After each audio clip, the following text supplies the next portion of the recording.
Assalamualaikum warahmatullahi wabarakatuh.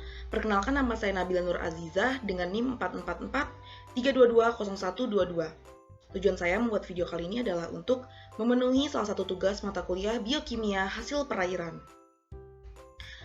Jadi, materi yang akan saya sampaikan pada kali ini adalah membahas mengenai bahan pembawa atau carrier.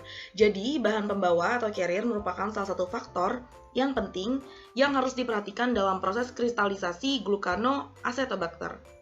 Jadi, bahan pembawa yang digunakan adalah sagu. Jadi, tujuan untuk adanya kristalisasi ini untuk menjaga keberlanjutan proses inokulasi glucananoacetobacter untuk menghasilkan produk-produk selulosa. Glucananoacetobacter adalah bakteri gram negatif yang sangat baik digunakan untuk memproduksi selulosa. Glucananoacetobacter secara khususnya menghasilkan mikrokristal dari rantai glukan yang selanjutnya bergabung menjadi mikrofibril. Glucananoacetobacter yang tersedia selama ini dalam bentuk kemasan botol gelas. Jadi, Glucananoacetobacter ini merupakan bakteri yang terlibat dalam biosintesa selulosa. Selulosa bakteri merupakan eksopolisakarida yang dihasilkan oleh bakteri berupa homopolimer molekul glukosa dengan ikatan beta-glosidik. Selulosa ini memiliki struktur dan sifat fisik yang unik, yaitu kekuatan tarik mekanik, porositasnya yang tinggi, dengan kemurnian lebih tinggi bila dibandingkan selulosa dari tanaman. Oleh karena itu, sifat tersebut selulosa bakteri banyak diaplikasikan di berbagai bidang, di antaranya digunakan sebagai bahan baku pembuatan akustik diafragma, kualitasnya yang tinggi, dan membran khusus. Nah, untuk karakteristiknya sendiri ini mempunyai kemampuan menahan air, tidak toksik terhadap mikroba, mendukung pertumbuhan mikroba, steril atau mudah disterilkan, bahan mudah diperoleh dengan harga yang murah, daya lekat dengan benih, komposisinya seragam, mudah didegradasi, tidak mencemari lingkungan, mudah melepas mikroba, serta mudah dicampur dan juga dikemas. Ini merupakan alat dan bahan yang digunakan, di antaranya petri dish, tabung reaksi, autoclave, centrifuge, timbangan analitik, dryer, inkubator, pH meter, Seobook colony counter, alat-alat isolasi seperti OC, Digralski, mikropipet, tip, dan oven.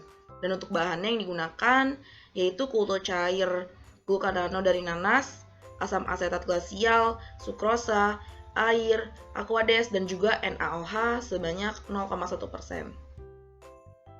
Nah, selanjutnya ada prosedur yang dilakukan. Yang pertama itu membuat kultur cair glucananoacetobacter, yaitu dilakukan dengan cara diperoleh mencampur ampas nanas, air, sukrosa dengan perbandingan 2:2:1 dengan diinkubasi selama 7 hari. Dan yang kedua, kristalisasi glucananoacetobacter, yaitu dengan disentrifuge dengan kecepatan 3.500 rpm, kemudian ditambah bahan pembawa sagu dan dibekukan selama 12 jam.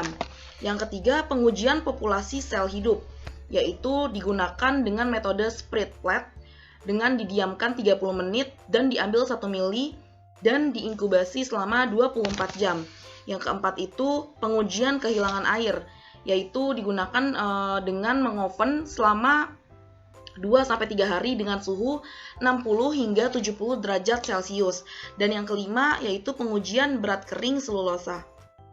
Nah, untuk hasilnya dari penelitian tersebut yaitu seperti ini, populasinya terbanyak 4,4 kali 10 pangkat 6 dengan konsentrasi bahan pembawa sagu sebanyak 30% dan volume yang ditambahkan sebanyak 9 ml.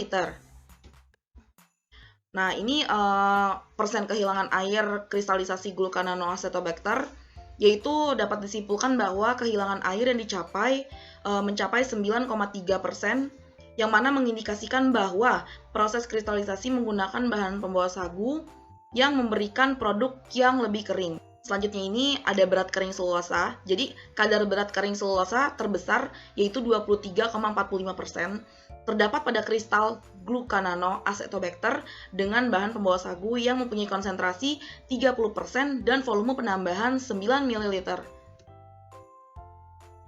Jadi dapat disimpulkan bahwa Yang pertama, populasi terbanyak 4,4 kali 10 pangkat 6 terdapat pada Glucoronnoacetobacter dengan konsentrasi bahan pembawa sagu 30% dan volume yang ditambahkan 9 ml. Dan kesimpulan yang kedua, persentase kehilangan air dicapai 9,3% yang mengindikasikan bahwa proses kristalisasi menggunakan bahan pembawa sagu yang memberikan produk kering, ringan, dan porous. Dan kesimpulan ketiga, kadar berat kering selulosa terbesar adalah 23,45%.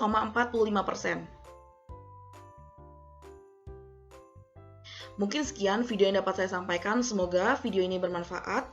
Kurang lebihnya saya mohon maaf. Wassalamualaikum warahmatullahi wabarakatuh.